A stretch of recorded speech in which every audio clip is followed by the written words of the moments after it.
അസ്സലാമു ഇന്ന് നിങ്ങൾക്ക് ഞാൻ പരിചയപ്പെടുത്തുന്നത് നമുക്ക് വീട്ടിൽ തന്നെ ഉണ്ടാക്കിയെടുക്കാൻ പറ്റുന്ന ഒരു ബേബി മോയ്സ്ചറൈസിങ് ക്രീം അല്ലെങ്കിൽ ഒരു സ്ക്രബ്ബറാണ്. പണ്ട് കാലത്തൊക്കെ നമ്മുടെ നാടുകളിൽ കുഞ്ഞുങ്ങൾക്ക് വേണ്ടി ഉപയോഗിച്ചിരുന്ന ഒരു സ്ക്രബിങ് പൗഡർ തന്നെയാണിത്. പക്ഷേ ഇപ്പം അങ്ങനെ നമ്മൾ കോമൺ ആയിട്ട് ഉപയോഗിച്ച് കാണാറില്ല. വരണ്ട ചർമ്മമൊക്കെ ഉള്ള കുഞ്ഞുങ്ങൾക്ക് വളരെ നല്ലൊരു ക്രീമാണ്.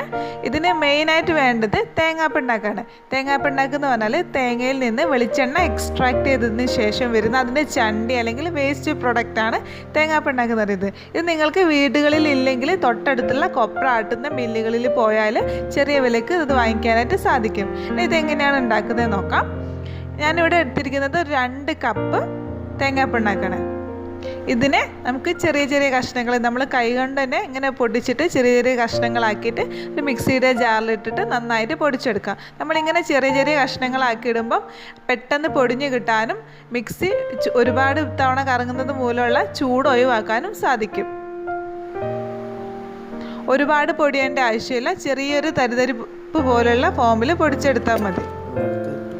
ഇപ്പം നമുക്ക് നമ്മുടെ തേങ്ങാപ്പിണ്ണാക്ക് നന്നായിട്ട് പൊടിഞ്ഞ് കിട്ടിയിട്ടുണ്ട്. നമുക്കിതിങ്ങനെ എടുത്ത് തൊട്ട് നോക്കിയാൽ മനസ്സിലാവും ചെറിയൊരു തരിതരിപ്പ് അതിന് നമുക്കിങ്ങനെ ഫീൽ ചെയ്യും. ഇതിനെ തരിക്കേണ്ട ആവശ്യമൊന്നുമില്ല. ഇങ്ങനെ തന്നെ ഉപയോഗിക്കുന്നതാണ് ഏറ്റവും നല്ലത്.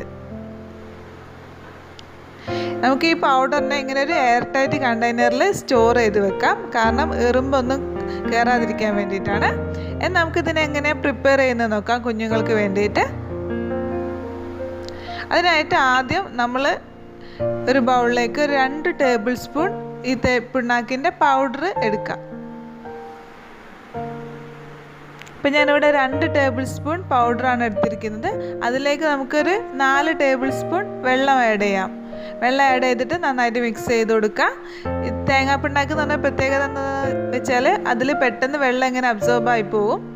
അപ്പോൾ നമുക്ക് നോക്കിയിട്ട് ഈർപ്പം നിൽക്കുന്നില്ല എന്ന് കണ്ടാൽ കുറച്ചും കൂടി എക്സ്ട്രാ വെള്ളം അതിലേക്ക് ഒഴിച്ചു കൊടുക്കാവുന്നതാണ്.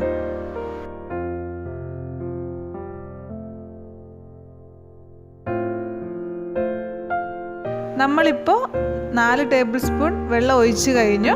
ഇനി അതിലേക്ക് കുറച്ചും കൂടെ വെള്ളത്തിൻ്റെ ആവശ്യമുണ്ട്. അതുകൊണ്ട് 2 ടേബിൾ സ്പൂൺ വെള്ളം കൂടി ഞാൻ ഒഴിക്കുന്നുണ്ട്. അപ്പോൾ 1 ടേബിൾ സ്പൂൺ പൗഡർ എടുത്തതിന് 3 ടേബിൾ സ്പൂൺ വെള്ളം നമ്മൾ ആഡ് ചെയ്യുന്നുണ്ട്. ഇതിനെ നമുക്ക് നല്ലൊരു പേസ്റ്റ് ഫോമിലാക്കി എടുക്കാം. ഒരുപാട് സോഫ്റ്റ് ആവേണ്ട ആവശ്യമില്ല. ജസ്റ്റ് അതൊന്ന് നനഞ്ഞ് നിന്നാൽ മതി. ഇപ്പം നല്ലൊരു ക്രീമി ഫോമിലായിട്ടുണ്ട്. ഈ ക്രീം നമുക്ക് കുഞ്ഞുങ്ങൾക്ക് കുളിക്കുന്നതിന് മുന്നേ ശരീരമാകെ തേച്ച് പിടിപ്പിച്ചിട്ട് നന്നായിട്ട് ഒരതി കുഞ്ഞിനെ കുളിപ്പിക്കുക. കുഞ്ഞിനെ കുളിപ്പിക്കുമ്പോൾ ഇത് കുളിപ്പിച്ച് കഴിഞ്ഞതിന് ശേഷം നന്നായിട്ട് വെള്ളം ഒഴിച്ച് ഇത് ശരീരത്തിൽ നിന്ന് മൊത്തമായിട്ട് പോക്കുക.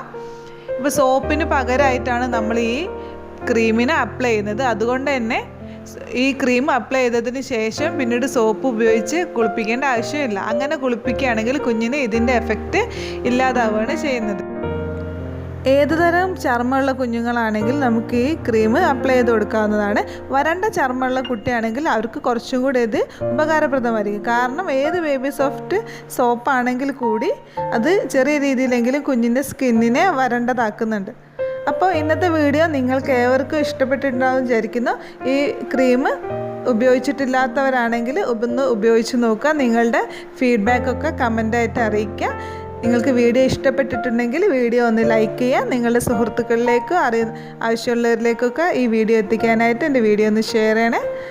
താങ്ക്